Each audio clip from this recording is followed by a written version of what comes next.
عدت میں نکاح کی ایک بہت بڑی وجہ جادوگری بھی ہوتی ہے. اچھا یہ بات یاد رکھیں, جادو میں شدت پیدا کرنے کے لیے عدت میں نکاح. اچھا میں آپ کو بتاؤں, جادو بنیادی طور پہ جادو میں دوبارہ بول رہے, جادو میں شدت پیدا کرنے کے لیے عدت میں نکاح کیا جاتا ہے شیطان کو خوش کرنے کے لیے. اندازہ لگائیے ضعیف الاعتقادی ہمارے معاشرے میں رہی ہے. بلکہ میں یہ سمجھتا ہوں اگر تمہیدی طور پہ اگر یہ بات کی جائے کہ بادشاہوں کا جو ظالم جابر, بلکہ آپ یہ سمجھ لیں کافر بادشاہوں کا ایک طرز عمل یہ رہا کہ اپنے دربار کے اندر بڑے بڑے اس دور کے جادوگر رکھا کرتے تھے, جس کی مثال فرعون کی قرآن پاک میں سارے کا سارا واقعہ ساری دنیا کو پتا دیتے. موسیٰ کے مقابلے کفر ہے. اسلامی جمہوریہ پاکستان کی بات کریں. ہاں اب دیکھیں, وہ حضرت موسیٰ کے مقابلے میں بھی جادوگروں کو لے کے آ گیا تھا, اور جادوگروں کے ساتھ وہ پورے کا پورا چاہتا تھا کہ میں غالب آ جاؤں. اب اگر پاکستان اسلامی جمہوریہ پاکستان کا لا الہ الا اللہ کی بنیاد پہ 27 رمضان رات, یہ جو ساری باتیں یہ بڑی افسوسناک ہیں. اگر کہ اس پاکستان کا اسلامی جمہوریہ کا جو وزیر اعظم ہو, اس کے گھر کے اندر جادوگر داخل ہو جائیں یا جادوگری کے اثرات داخل ہو جائیں, جو ہم نے باتیں سنی ہیں وہ تو بڑی حیران کن ہیں. وہ تو ایسی ہیں کہ جناب وہاں پہ گوشت آتا تھا, کے پیالے آتے تھے, گوشت پھینکا جاتا تھا, اور میں یہ سمجھتا ہوں, میں ذاتی طور پہ یہ سمجھتا ہوں کہ یہ اسی کی آفات ہے کہ خان صاحب جو پہلے کہا کرتے تھے, ان کی آن دی ریکارڈ گفتگو موجود ہے کہ اللہ کے علاوہ سجدہ کرنا شرک ہے. یہ اسی جادو کی نحوست ہے کہ انہوں نے قبر کے اوپر سجدہ بھی کیا, خود کہا وہ کئی سجدے کیے. یعنی یہ جادوگری وہی خان صاحب جو کہتے تھے کہ ایمانداری, مالی کرپشن نہیں ہونی چاہیے تو شاہانہ کی گڑیاں بیچتے ہوئے پکڑے گی. یہی وہ خان صاحب ہیں جو اخلاقی طور کے اوپر اپنے آپ کو بہت بلند سمجھتے تھے اور لوگوں کو یہ باور کرانے کی کوشش, ریاست مدینہ کی بات کرتے تھے. انہوں نے خود یہ بیان دیا بھی کہ باجوہ صاحب نے مجھ سے آ کے پوچھا آپ کو آئے ہیں, تو انہوں نے کہا میں تھا. اب مجھے ایک بات ہے ان تینوں باتوں سے, پہلے شرک کی بات کے بعد سجدہ کیا, پھر توشانے کی گڑی بیچی, پھر بوائے کا اقرار کیا. آپ کو پتا ہے اسلامی شریعت میں جو اس طرح کے اقرار ہیں, میں یہ بڑی بات سوچ سمجھ کے اسلامی فقہ کے اعتبار سے کہہ رہا ہوں. ایک بندہ اقرار جرم کرے نا اسلام میں, پھر گواہوں کی ضرورت نہیں رہتی, پھر گواہوں کی ضرورت یا شہادتوں کی ضرورت نہیں رہتی. گناہوں میں پردہ ڈالنا چاہیے نا. اچھا لوگ ہم سے پوچھتے ہیں آپ نے دیکھا اس کو کرتے ہوئے, جب کوئی اقرار کر لے نا پھر گواہوں کی ضرورت نہیں ہوتی, پھر اسلامی شریعت میں اس کے اوپر لگا دی جاتی ہے. اچھا تو اس کی حد کیا ہے ویسے آپ خود بتائیں اس کی حد. اچھا آپ کو پتا ہے یہ تو اسلامی شریعت کا ایک متفقہ اور اجماعی مسئلہ ہے. اور کیونکہ اسلام کی سب سے تو بات یہ کرتے ہیں تو ان پہ مجھے ایک بات بتائیں کہ جو بندہ اقرار جرم کرے, اچھا اب لوگ اس کے مقابلے میں کیا باتیں کرتے ہیں, یار اس نے توبہ کر لی. توبہ انسان کا اور اللہ کا ذاتی معاملہ ہے. ایک قاتل ہے, اس نے ایک معاشرے میں کر دیا, جی جب کر دیا اس کے بعد وہ کہ میں نے توبہ کر لی تو مجھے ریاست معاف کر دے, یہ نہیں ہوتا. کے بدلے میں کیا جائے گا اللہ معاف کر دے, اللہ معاف کر دے, ہمیں اس سے کیا, اللہ ہو سکتا ہے اس کو معاف کر دے, لیکن معاشرے میں کو ایسے آزاد نہیں گھومنے دیا جائے گا. اسی بات جو آپ نے کی ہے, عدت میں نکاح کی ایک بہت بڑی وجہ جادوگری بھی ہوتی ہے. اچھا یہ بات یاد رکھیں, جادو میں شدت پیدا کرنے کے لیے عدت میں نکاح. اچھا میں آپ کو بتاؤں جادو بنیادی طور پہ جادو میں دوبارہ بول رہے, جادو میں شدت پیدا کرنے کے لیے عدت میں نکاح کیا جاتا ہے شیطان کو خوش کرنے کے لیے. میں کہتا ہوں جادو ہوتا ہی شیطان کو خوش کرنے کے لیے. یہ تو بہت بڑی بات بتا رہے ہیں. ہاں یہی بات ہے. پھر اندازہ کریں جان بوجھ کے چھپانے کے پیچھے جو موٹیو بیان کیا گیا, معاذ اللہ جو مختلف سورسز بتاتے ہیں کہ انہوں نے ایک خواب بیان کی اور انہوں نے کہا کہ فلاں فلاں, معاذ اللہ میں تو وہ لفظ بھی نہیں کہہ سکتا کہ مجھے حکم ملا ہے کہ عدت میں نے کہا خلاف اسلام اور خلاف شریعت کا حکم ملا ہے, خلاف شریعت. حضرت عبد القادر جیلانی کے بارے میں آپ کو پتا ہے سکہ سند کے ساتھ ایک واقعہ موجود ہے. جب ان کو آواز آئی نا آج کے بعد عبد القادر جیلانی تیرے اوپر نمازیں بھی معاف ہے, میں تیرا رب تجھ سے مخاطب ہوں, تو انہوں نے کہا تھا لا حول ولا قوت الا باللہ, تو رب نہیں ہے تو ابلیس ہے. بالکل ایسے یہ جو مجھے نمازوں کی معافی دے رہا ہے. دوسرے لفظوں میں یہ کہہ سکتے ہیں کہ یہ زنا سے بڑا معاملہ ہو گیا کیونکہ نکاح کو زنا کے برابر کھڑا کر دیا جا کے.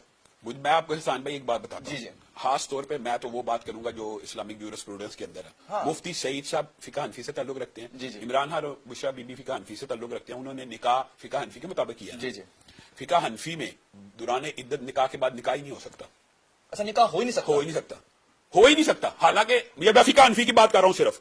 آپ پوچھ لیں ان کے علماء سے فتویٰ. تو پھر کیسے ہوگا نکاح؟ آپ یہ بات آپ بتائیں, آپ ان سے پوچھیں. فقہ حنفی کا یہ اصول ہے کہ جب حرام کا ارتکاب ہو جائے تو بعد میں وہ حلال نہیں ہوتی. مفتی سعید صاحب, علامہ شامل علی ظہیر صاحب کا یہ سوال اب پینڈنگ ہے, اب آپ اس کا جواب دیجیے گا. اچھا اب بات یہ ہے کہ ایک فقہ کے مطابق اور اپنی فقہ کے مطابق انہوں نے مخالفت کر دی اور دوسرا نکاح کر دیا.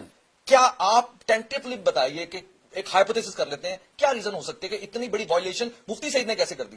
مفتی سعید میرا خیال ہے کہ شاید ان کو پھر مس گائیڈ کیا گیا ہو کہ حلال ہو گیا یا جو بھی معاملہ ہو گیا. میں اللہ معاف کرے کوئی ایسی بات, یعنی آپ کو مجھے لگ رہا ہے کہ ہائپوتھیسس بھی نہیں بن پا رہا. ہاں یہ بات ہے, ہائپوتھیسس بھی نہیں بن رہا, یا آپ یہ کہہ لیں کہ یہ بندہ تصور بھی نہیں کر سکتا کہ کیا انہوں نے معاملہ کیا کہ انہوں نے دوبارہ نکاح پڑھا دیا. دوبارہ تو نکاح ان کی فقہ میں جائز ہی نہیں ہے. بالفرض جائز بھی ہو تو آپ مجھے ایک بات بتائیں, یہ جو پہلے کا حرام کاری کا دور گزرا جو آپ اس کی سزا پوچھیں, بنیادی طور پہ ایک بات میں یہ بھی وضاحت کرنا چاہتا ہوں, جو بوائے کا اقرار ہے نا اس کی حد تو سزا ہے, لیکن جو نکاح کے اندر کبھی کوئی شرط مفقود ہو جائے نا تو اس کے بعد نکاح فسخ ہوتا ہے, باطل ہوتا ہے, اس کو حرام کاری کہا جاتا ہے, اس کے اوپر زنا کی حد نہیں لگتی. یہ میں بات کہنا چاہتا ٹھیک ہوں. ہے. سمجھ رہے ہیں؟ یعنی اس نکاح کی حد زنا کی نہیں ہے. پھر کیا ہے ہاں اس کی حد یہ ہے کہ ان کو علیحدہ کر دیا جائے. یہ حرام کاری کا جتنے دیر وہ نکاح میں تھے حرام کاری کا ارتکاب ہوا ہے, اگرچہ وہی حرام کاری کا ارتکاب ہوا ہے جو زنا والی میں ہوتا ہے. ہوتی ہے, لیکن شریعت میں اس کی حدود نہیں کہ ہو سکتا ہے کسی نے انجانے میں کر دیا. جیسے مفتی سعید صاحب کا کیا قصور ہے, ان کو تو بتایا ہی نہیں گیا. نہیں مجھے صحیح سے کچھ میں تو بات کر رہا ہوں پرٹیکولرلی بشرا بی بی. مثال دے رہا ہوں, عمران خان صاحب کو یہ علم ہی نہ ہو. چلے بشرا بی بی کو مثال اس کو تو علم تھا, وہ تو کیونکہ عدت کا تعلق خاص طور پہ عورت کے ساتھ ہوتا ہے, عورت نے بتانا ہوتا ہے میری عدت پوری ہو گئی. ایک بات ہے اسلام کی شریعت کے اندر جب کوئی بندہ پکا جھوٹا ثابت ہو جائے نا, جس کو ہم کہتے ہیں یہ جو عدالت نے صادق امین قرار دیا خان صاحب کو, دیکھیں ایک پیٹنٹ جھوٹے کو صادق امین قرار دیا جا سکتا ہے. اب یہ ہوتا ہے کہ شریعت کے اندر ایسے بندے کی گواہی تا وقت موت قبول نہیں ہوتی.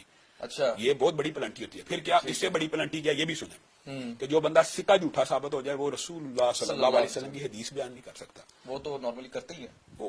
میں ویسے کہہ رہا ہوں وہ بیان ہی نہیں کر سکتا, اس کے پاس سے یہ اتھارٹی چھین لی جاتی ہے کہ آپ رسول اللہ اب اتنی محترم ہستی کی بات نہیں کوٹ کر سکتے, آپ جھوٹے ہیں. بات یہاں پر یہ ہے کہ اس کی ایک اور شدت بھی ہے. وہ شدت یہ ہے کہ یہ ہم کسی ایک آرڈنری شخصیت کے حوالے سے بات نہیں کر رہے, ہم پرائم منسٹر پاکستان کی بات کر رہے ہیں جو سابق ظاہر ہے ہمارے پاکستان کے وہ وزیر اعظم آپ کے میرے اور اس ملک کی تقدیر کے فیصلے کرنے تھے. اور مطلب جو ہمیں ابھی تک خبریں آئیں اس کے مطابق بشرا بی بی جہاں سے کہتی تھی وہاں سے گزرنا ہے, جہاں سے جس سے ملنا ہے جس سے نہیں ملنا. یہی تو آپ کو کہہ رہا ہوں, وہ جادو کا وبال ہی نکلا نا, سجدے کروا دیے قبروں کے اوپر, توشہ خانے کی گھڑیاں. روزہ مجھے بتائیں عمران خان صاحب کے بارے میں لوگ یہ ایک ویژن تو تھا ہم سب کا ہی کہ یار یہ کرپٹ نہیں ہو سکتا, مالی طور پہ تھا نا, کس نے شوکت خانہ بنایا, نمل بنائی, وہ توشہ خانے کی گھڑیاں بیچتا پکڑا گیا. اب آپ بتائیں یہ کس کا وبال ہے؟ ہاں بالکل, توشہ خانہ کی گھڑیاں بیچنے سے بڑا وبال تو یہ ہے نا کہ آپ خون کے پیالے اور یہ جو چیزیں آئی ہیں. اچھا مجھے اب ایک بات بتائیں جو بہت امپورٹنٹ بات ہے. میں ذاتی طور پہ آج تک کی جتنی خبریں سنی ہیں اس سے ہٹ کر ایک خبر جو کہ مجھے آج بھی ہلا دیتی میں سوچتا ہوں کیونکہ وہ براہ راست جان سے تعلق رکھتی ہے.